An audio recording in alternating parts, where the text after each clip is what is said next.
बिस्मिल्लाहिर्रहमानिर्रहीम। बिस्मिल्लाहिर्रहमानिर्रहीम। आपके साथ हाफ़िज़ा महनाज़ अंसारी कुरान सीखने सिखाए में हाजिर हैं।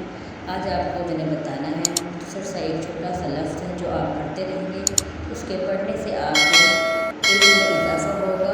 वो लफ्ज़ ये है कि आप लोगों ने सुन्नतों का पाबंद और नेक बनने के लिए जो चलते फिरते जो लफ्ज़ आपने पढ़ना है वो लफ्ज़ है या खबीर।